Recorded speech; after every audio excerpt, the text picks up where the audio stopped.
সালামু আলাইকুম। ও তো আমার দোকানের অবস্থা, বিএনপি সন্ত্রাসী হামলায় আমার দোকান, ও তো আমার ক্যাশও আমার টাকা আছিল প্রায় 1.5 লাখের মতো, বিকাশর আর নগদর টাকা আমার সব লইয়া গেছেন কি। মানুষ আছেন আরো, ও তো আমার ক্যাশ কিতা করছেন তারা সবটা ভাঙ্গিয়ে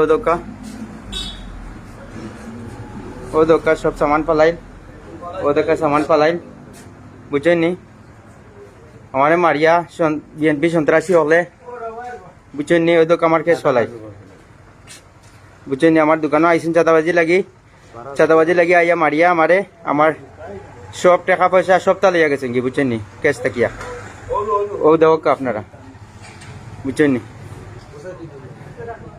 ও দোকা আমার কেশর সব কিছু, ওই দোকা তসনস আমার কেশর দেখেন নি।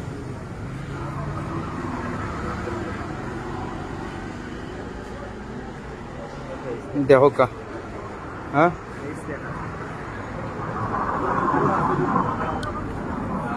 বুঝছেন নি, দোকা আমার মারা হয়েছে বিএমপির তার চাঁদাবাজ হলে আমার মারছে, আমার রক্ত দেখো কা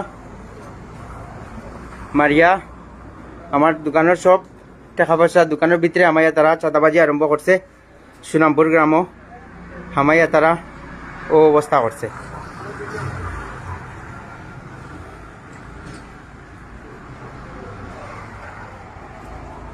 বুঝছেন নি, বিএনপির চাঁদাবাজ সকল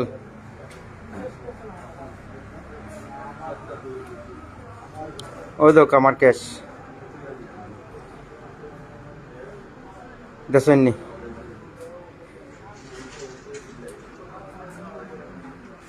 মানে আমি পুলিশ হয়ে গেছে ফোন দিয়ার, দেখি এখন পুলিশে কি তা করে।